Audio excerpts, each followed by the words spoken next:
Short ഫിലിമിൽ വരാൻ പോകുന്നത് നേരും പിന്നെ റെഡിനേറ്റിന് അന്ന് സെക്സ് ഉണ്ട്. പ്രമേയുഗം മമ്മൂക്ക ആറാടി തിമിർത്തിട്ടുണ്ട്. മമ്മൂക്കന്റെ അഭിനയ തിമിർത്താടിയിട്ടാണ്. മമ്മൂക്ക അഭിനയ ജീവിതത്തിൽ തന്നെ മമ്മൂക്ക വ്യത്യസ്തമായിട്ടുള്ള റോളാണ് ചെയ്തിരിക്കുന്നത്.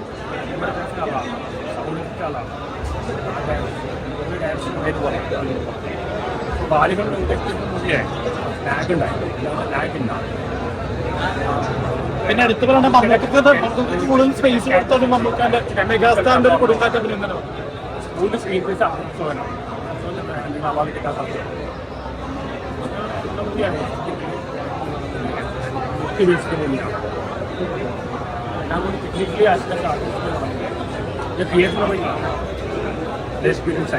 അർജുന ശർമ്മൻ ചേട്ടന്റെ അവതരണമുണ്ട് എന്റെ കൂട്ടുകാരാണ്. അപ്പൊ അർജുന ശർമ്മന്റെ ഒരു സ്ക്രീൻ പേസ് ആദ്യമായി മമ്മൂക്കന്റെ കൂടെ കുറെ നേരം ആദ്യമായിട്ടാണ്. അപ്പൊ മമ്മൂക്കന്റെ കൂടെ നമ്മുടെ അശോകൻ ചേട്ടന് ശേഷം മകനായിട്ട് നമ്മുടെ അർജുന ശർമ്മൻ ചേട്ടൻ വരുമ്പോൾ ഗംഭീരമായിരിക്കും. അപ്പൊ മമ്മൂക്കന്റെ ഒരു പാത പിടിച്ചൊരു അഭിനയമാണ്. ഡ്രാക്കുളയിൽ നമ്മുടെ സുധീറൊക്കെ ചെയ്ത വേഷത്തിനേക്കാളും വെല്ലു നിറത്തിലാണ് മെഗാസ്റ്റാർ ഒരു ഡ്രാക്കുളയായിട്ട് മാറുന്നുണ്ട്. സ്റ്റാർഡമല്ലേ ശരിക്കും ഇതിലെ ആക്ടിംഗ് വൈസ് മമ്മൂക്ക വേറിട്ട വൈകളിലൂടെ വ്യത്യസ്തമായിട്ടുള്ള അഭിനയം പുറത്തിട്ടുണ്ട്. ഈ വർഷം ഏഷ്യാനെറ്റ് മമ്മൂട്ടിക്ക് അവാർഡ് കൊടുക്കട്ടെ.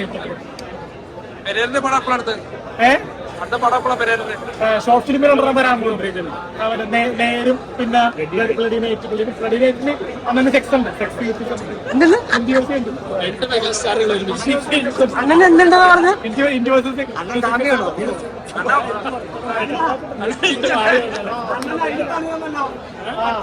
കുറെ പേര് പറയാറില്ല അന്നത്തെ പെണ്ണ് അഭിനയിക്കാൻ പറ്റുന്നത് ചർച്ചയുണ്ട്.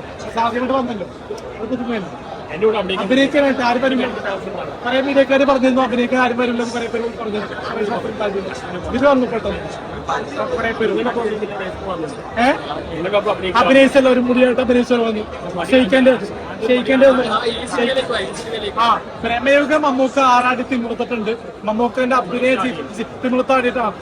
മമ്മൂക്ക അഭിനയ ജീവിതത്തിൽ തന്നെ മമ്മൂക്ക വ്യത്യസ്തമായിട്ടുള്ള റോളാണ് ചെയ്തിരിക്കുന്നത്. പാലേരി മാണിക്യം 18 കഥ വിജയൻ. അപ്പൊ അങ്ങനത്തെയുള്ള സിനിമകൾക്ക് ശേഷം ഒരു വ്യത്യസ്ത പുലർത്തിയിട്ടുള്ള ഒരു വേറിട്ട അനുഭവം, ദൃശ്യാനുഭവം ഈ സിനിമ കാഴ്ചക്കാർക്ക് തരുന്നു. നിങ്ങൾ കാണേണ്ട ഒരു ബ്ലാക്ക് ആൻഡ് വൈറ്റ് ചിത്രമാണ്. 35 വർഷങ്ങൾക്ക് ശേഷമാണ് ഒരു ബ്ലാക്ക് ആൻഡ് വൈറ്റ് സിനിമ പ്രേക്ഷകർക്കിടയിലേക്ക് വരുന്നത്. ബ്ലാക്ക് ആൻഡ് വൈറ്റ് ഫുള്ളായിട്ട് ആദ്യമായിട്ടാണ്.